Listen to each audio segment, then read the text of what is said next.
This morning, first it was electricity, now water. Texas needs more of it. The people in Northeast Texas are going to wind up losing their homes, their livelihoods, the land that's been in their family for decades, just so people in the Dallas-Fort Worth area can water their lawn. Donald Trump, Hungarian Prime Minister Viktor Orban, and an all-star cast of conservatives head to Dallas this week for CPAC.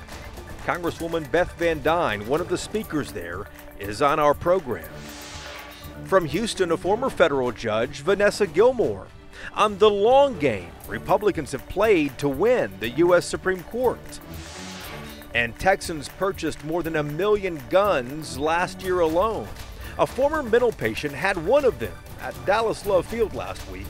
With a 2-year wait, though, to get into a state psychiatric hospital, should we expect more of these cases to come? Inside Texas Politics with Jason Whiteley starts now. Good Sunday morning. I'm Jason Whiteley. Let's begin the program here with the top political headlines across Texas. An all-star cast of conservatives is coming to Texas this week. It's the annual CPAC convention in Dallas, begins Thursday. It's the Conservative Political Action Committee. That's what CPAC stands for. We'll be watching, though, to see if Donald Trump says more about running for president again. And Viktor Orban will be there as well. He's the authoritarian prime minister of Hungary. His country has become a utopia of sorts for the American far right. And just last weekend, one of Orban's closest aides quit after 20 years when Orban said that Europeans do not want to mix with people from other races. The city council in Uvalde wants Governor Greg Abbott to call a special legislative session. The council there wants Texas to raise the legal age to purchase an assault-style rifle from 18 up to 21. This is notable because Uvalde is a conservative area. And the man who slaughtered those 19 fourth graders and their 2 teachers back in May, he was just 18 years old, and he had just legally purchased his own AR-15. And gun makers told Congress they earned more than $1 billion over the last decade selling those assault-style rifles. Executives testified before the House Oversight Committee in D.C. the other day. Democrats say the gun makers marketed to children and they preyed on young men's insecurities. The chairwoman says she will propose a law to hold the gun industry accountable. This week, though, will be a big one for conservatives in Texas. For the second year in a row, CPAC is returning to Dallas, as we just mentioned. Everyone who is anyone in today's Republican Party is going to be here, and one of the first guests on our program is one of those speakers. We spoke to Congresswoman Beth Van Dyne about the event, the ongoing investigation from the January 6th committee, and a brand new initiative she just launched to help small businesses in her district. Congresswoman, it's good to see you again. You're on the House of Small Business Committee. What was the reason behind starting this jobs website?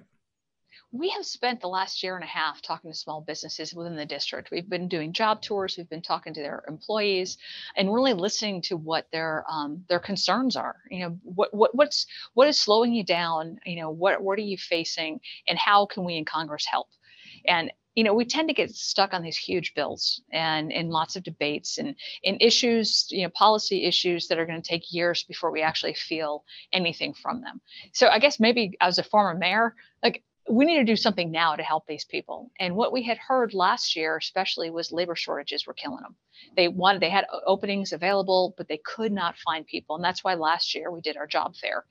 This year, not only are they not finding labor, but they're having a really hard time finding skilled labor. So we're highlighting public safety and then transportation and logistics. We're looking at healthcare, manufacturing, aviation, and technology and STEM. So what we've heard from all of the folks within the district is those are the main buckets of careers that they're having a hard time filling. And so those are going to be the ones that we're highlighting. And if you go to our website, which is tx24works.com, go there. Look at what those career choices are, look at paths to get more skills and get more training, and look at ways to be able to either change your career or find a brand new one. Congresswoman, we have watched 8 public hearings by the House January 6th committee.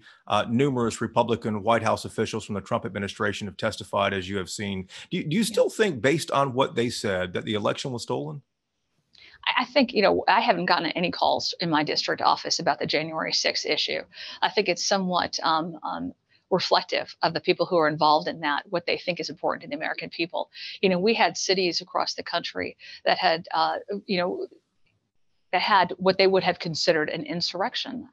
Where were they? Why are we not looking into any of those things? What I'm hearing over and overwhelmingly from my constituents is we are concerned with inflation. We are concerned with gas prices. We are concerned that we're having to decide between putting gas in our tank or food on our plates. We're looking at supply chain issues. What is this administration, what is this Congress doing to address what we're facing every single day? Again, I think what you're seeing up here with the January 6 hearings, having to hire a professional Hollywood producer to put it on, it's all political theatrics. I'm up here not for political theatrics, but to do the actual work that affects the folks in Text 24.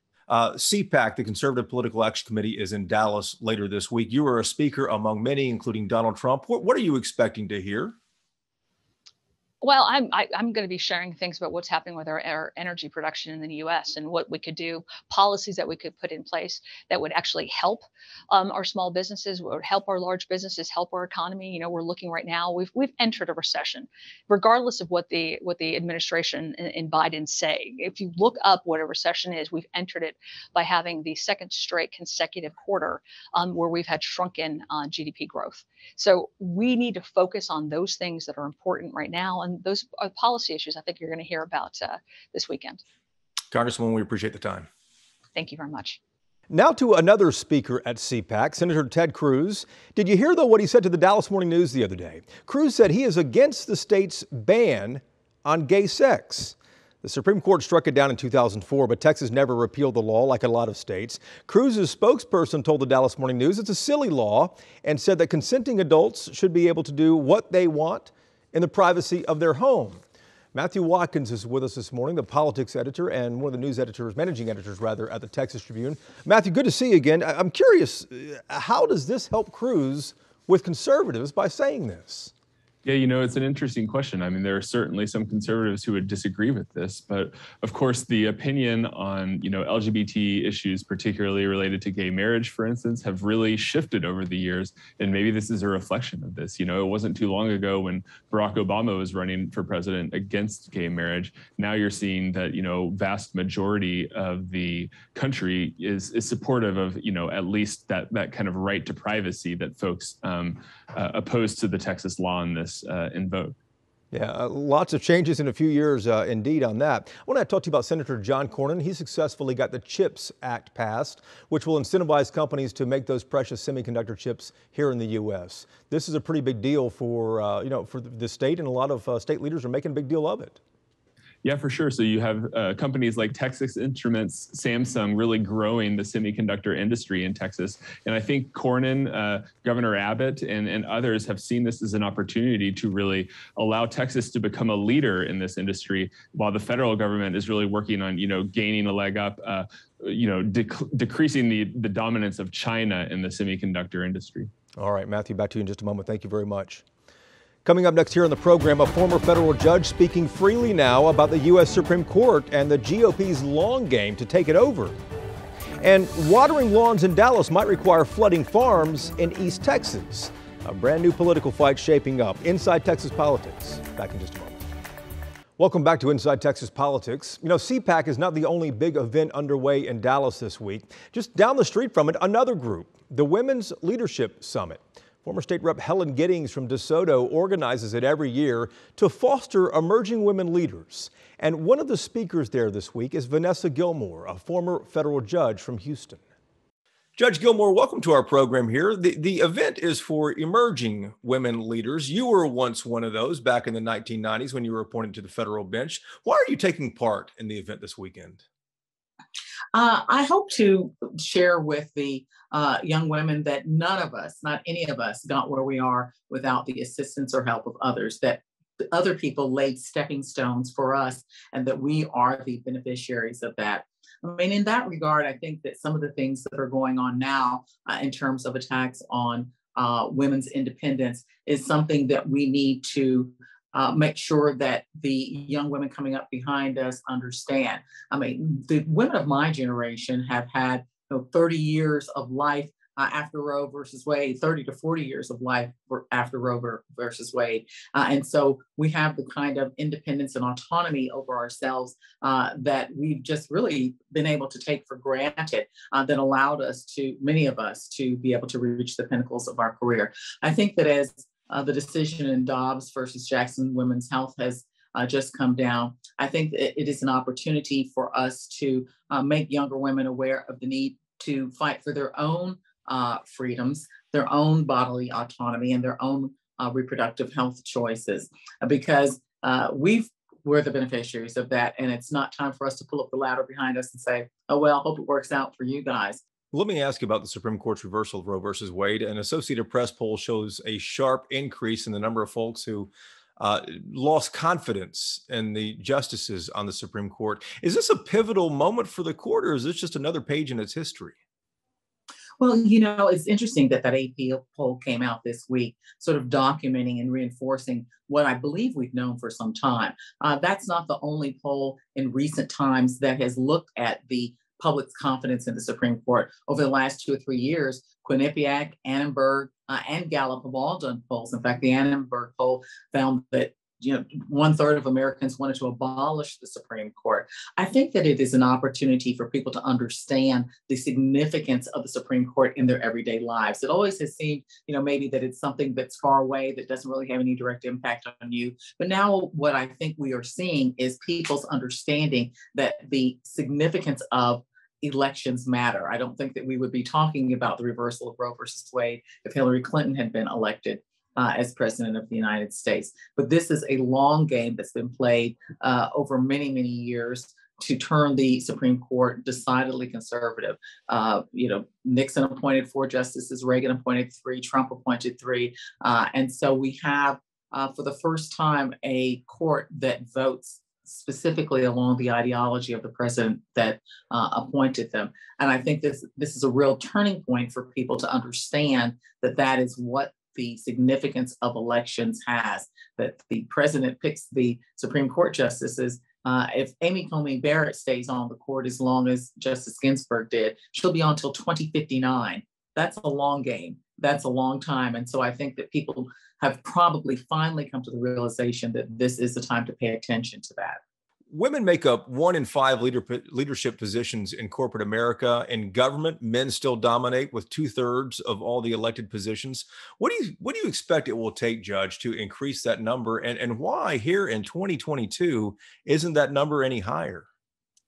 Well, some things don't ever change. I mean, I think that it's still difficult for women to balance career and family in a way that allows them to be able to get involved in things at the natural entry points for that, which is in your, late 20s and your early to mid 30s. And so I don't think that is ever going to change. But I think that it is incumbent upon women such as myself to encourage other younger women to take up the mantle. And that's what the Women's Leadership Summit hopes to do.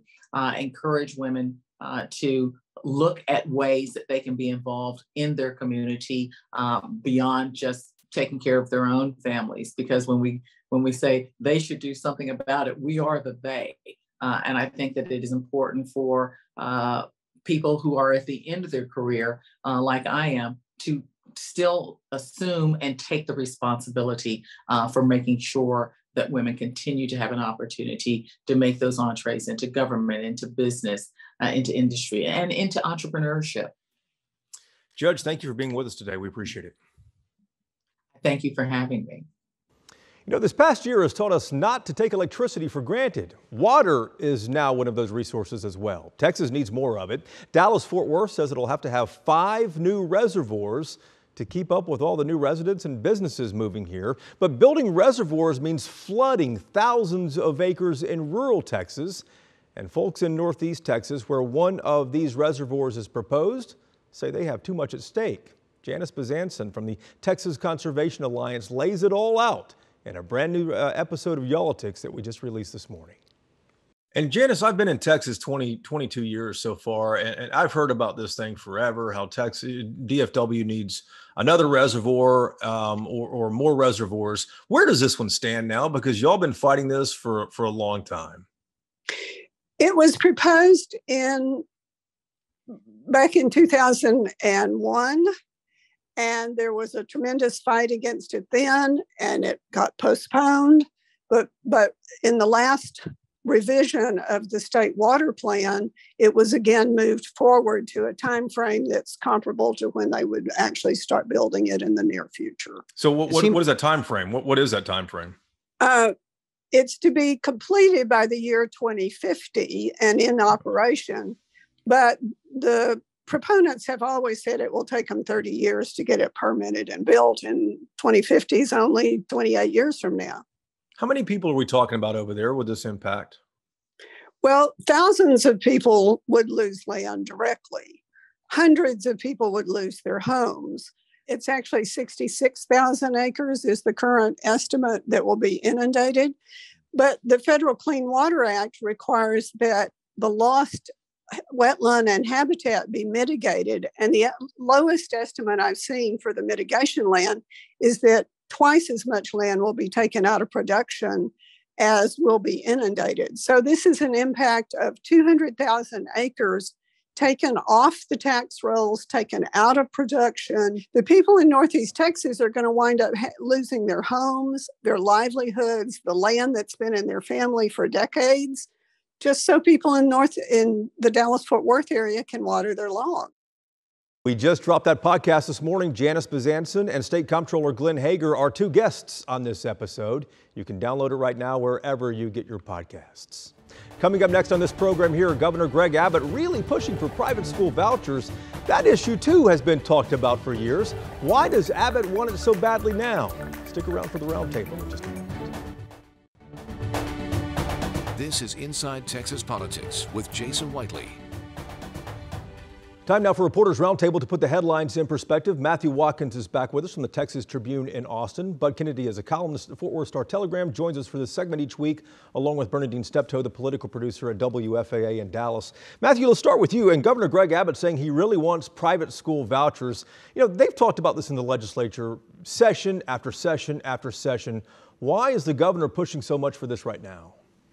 Well, because it's a really important thing to a lot of the grassroots conservatives. I mean, you've seen folks like Dan Patrick and his strongest supporters really pushing this for a long time. Abbott has, appeared at school choice rallies before in the past, but definitely seems to be making a more full-throated embrace of the idea this time around. And Bud, supporters of public education say this is going to push the rural voters over to Beto O'Rourke. I just can't really see that happening with rural voters in this state.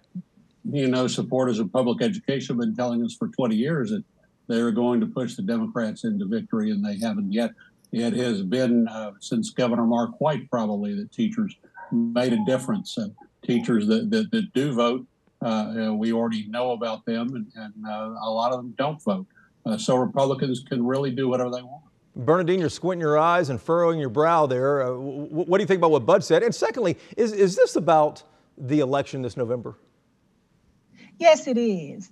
This is political rhetoric because I don't see the Republican Party alienating the rural voters because they depend on them so much. And a lot of their conservative voters are in rural areas. And I don't see vouchers happening anytime soon because the rural areas are against it.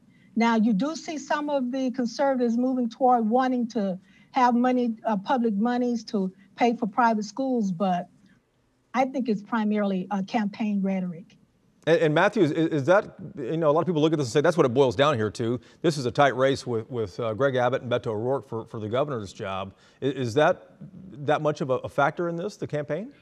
Yeah, I think the campaign is definitely a factor, and he wants to energize the Republican base on this issue. I think also it's worth asking whether there's the support for this in the House. During the 2021 session, there was a budget amendment kind of along these lines around school vouchers. It was voted down by a wide margin, and many Republicans voted against it. And I think if the question of whether this is something that's a realistic policy provision kind of hinges on whether there's enough votes that would flip in the House. And I think there's a real question about whether that's possible. Good point, something to watch come January. But let's talk about guns. Texans bought more than 1 million guns, 1.1 million guns last year alone.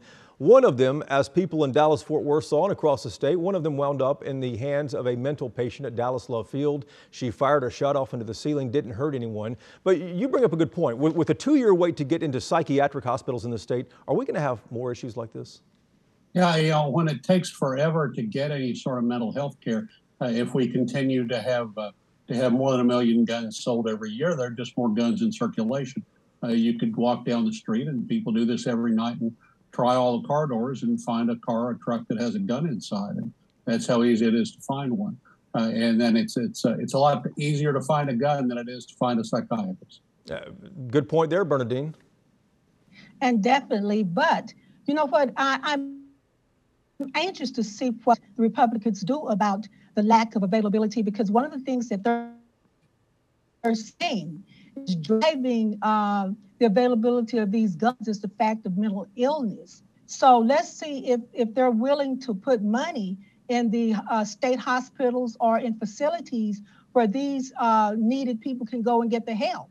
So I'm really anxious to see if they are. I don't think that they have the will to do too much in terms of giving money towards state hospitals, but we'll see. And at the end of the day, Matthew, how likely is that after the election in November, when lawmakers return to Austin in January, is this going to be something on their radar?